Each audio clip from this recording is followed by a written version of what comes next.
Bonjour, c'est Erulia Barwani sur Viewcam.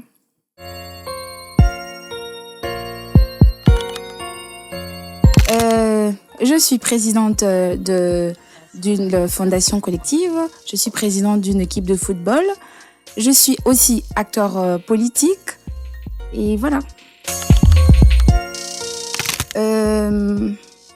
La base de la création de notre fondation est beaucoup plus pour le développement de la main-d'œuvre. J'aime le foot. J'adore le football et le football, c'est un peu ma vie. C'est vrai que je ne voudrais pas me lancer d'une carrière professionnelle dans le foot, mais le football, c'est dans le cœur. Certes, c'est un peu compliqué, mais j'ai un coordonnateur, j'ai toute une équipe qui m'aide, qui m'accompagne. Donc, je sais quand même gérer mon temps avec. Bien sûr, pourquoi pas, 600 de personnes normales, je veux dire, tout comme nous autres.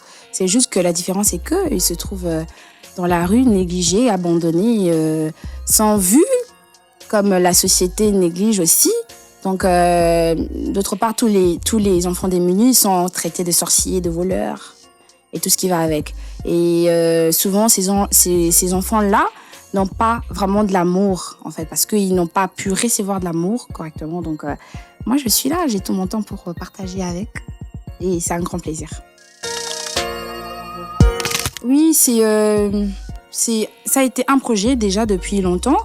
Et avec tout ce qui s'est passé à l'est de notre pays, alors il le fallait quand même. Il le fallait parce que là aussi, de l'autre côté, on a aussi des enfants anémiques, surtout les enfants. Je vais vraiment essayer de marteler sur les enfants anémiques qui perdent du sang et difficile. Dans ce moment-là, on ne pouvait pas faire recours à des hôpitaux pour prendre charge, prendre soin, tout ce qui va avec. C'était un peu compliqué. Alors, je me suis dit, pourquoi pas mobiliser aussi ceux qui sont ici à Kinshasa et comme ça faire organiser ce campagne-là pour donation de sang et ramener à l'est du pays pour ces gens qui étaient dans le besoin.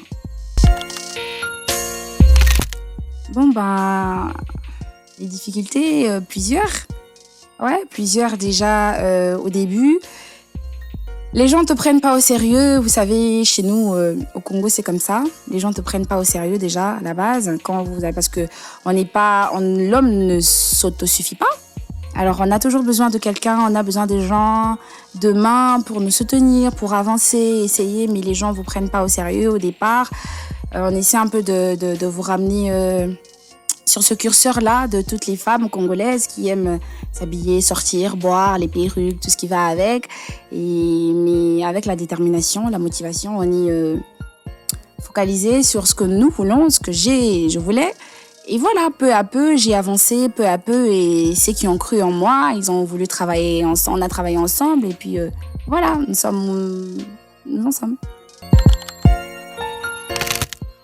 Bien sûr, je ne peux que être fière de moi.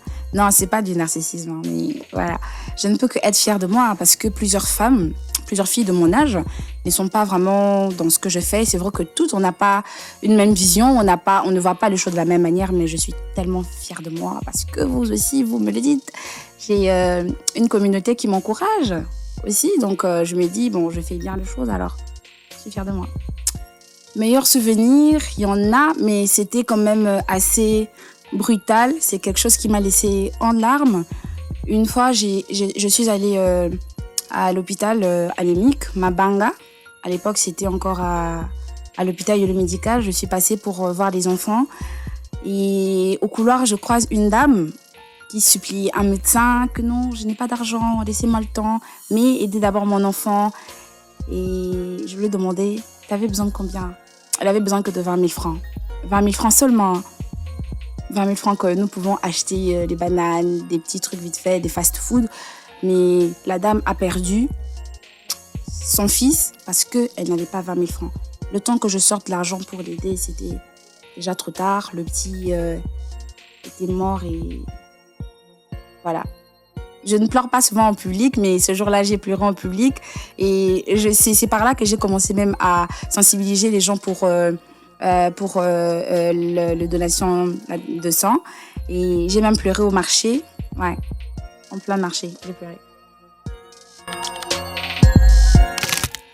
D'abord, la concentration, je pense que je pourrais dire. Plusieurs jeunes filles, femmes de notre pays sont beaucoup plus focus sur de petits trucs qui n'ont pas de sens. Genre, je vais dire, c'est comme, comment je peux le dire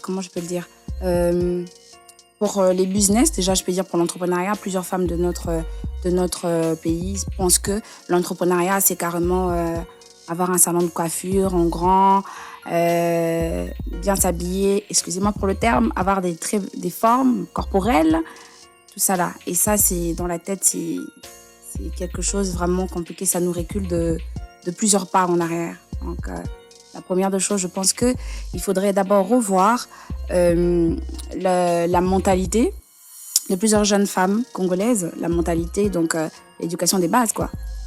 Parce que je me dis, pour notre génération, c'est un peu compliqué. Donc, la génération qui vient après, c'est de là, parce que c'est la base, l'éducation des bases, tout ce qui vient avec. Donc, il faudrait essayer un peu de faire bien les choses. Les projets, il y en a plusieurs. En tout cas, le projet, il y en a vraiment plusieurs. Là, on essaie de travailler sur le projet de l'académie de football. Et on a aussi le projet de la société de sécurité.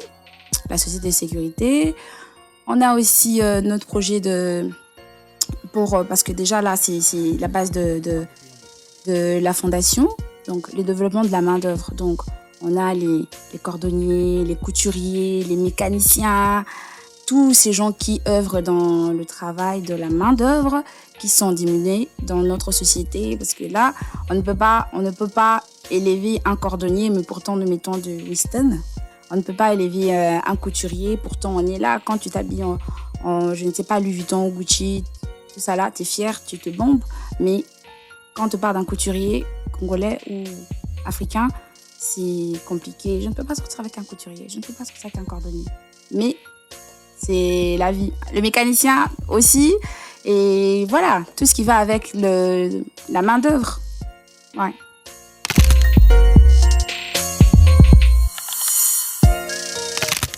Politique. Parce que la politique, c'est... J'ai grandi dans la politique, déjà. J'ai été nourrie par la politique, scolarisée par l'argent de la politique. Donc, la politique, c'est un peu mon monde. Ouais. Donc, on aimerait aussi bien faire les choses, ramener un changement positif pour le pays. Donc, on va essayer de faire mieux. Aider sur le terrain. Un projet humanitaire ici. Bon, le message est... ça doit venir de moi. Croyez en vous, déjà. La première des choses, il faudrait croire en vous. Parce qu'on a plusieurs jeunes filles, même plusieurs femmes, même plusieurs femmes. C'est ce complexe-là. Je ne suis pas belle, je suis noire, je suis mince, je suis grosse. Donc, c'est un peu ce complexe-là. Il faudrait d'abord, premièrement, croire en vous, faire les choses que vous aimez. Ne faites pas de choses parce qu'il y a des gens qui vous influencent, parce que ta copine ou ta sœur a eu à faire ceci. Forcément, toi aussi, tu dois suivre cela pour le faire. Faites les choses dont vous vous sentez épanoui avec. Et voilà, le bonheur viendra avec le temps. Parce que déjà, je me dis, quand vous faites quelque chose, c'est comme un travail. Quand vous faites un travail que vous n'aimez pas, dites-vous, peu importe le temps que vous allez faire dans ce travail-là, dans ce domaine-là, ça ne va pas vous ramener la paix ou la joie. Mais même si vous faites un travail qui est moins en tout cas, mais si c'est quelque chose que vous voulez, vous allez le faire avec tout l'amour. Croyez en vous, entreprenez, travaillez, peu importe le travail qui va qui va se présenter à vous, peu importe le business qui va se présenter à vous, tant que vous êtes capable, parce que je sais que vous êtes capable de le faire, faites-le. Il y a des femmes qui vendent des omelettes. Plusieurs femmes se moquent de ces genres de jeunes filles qui vendent des omelettes, les spaghettis, et voilà. Mais elles gagnent son argent, elles gagnent de l'argent, elle épargne. En plus, le lit qui est bas, elle épargne au moins 2000 francs tous les jours. C'est un pas. Et à la place de rester là, attendre qu'un homme vienne te donner de l'argent, faudrait courir après des hommes, auprès de gens pour avoir de l'argent. Entreprenez, mes belles. Entreprenez. Pas forcément grand. Non, personne n'a commencé grand. Même Bill Gates l'a commencé petit. Donc, commencez avec ce que vous pouvez, avec l'amour que vous allez y mettre dans votre travail. Bioum, ça va marcher. Merci beaucoup, c'était Aurélia Barwani sur Viewcam. À très bientôt.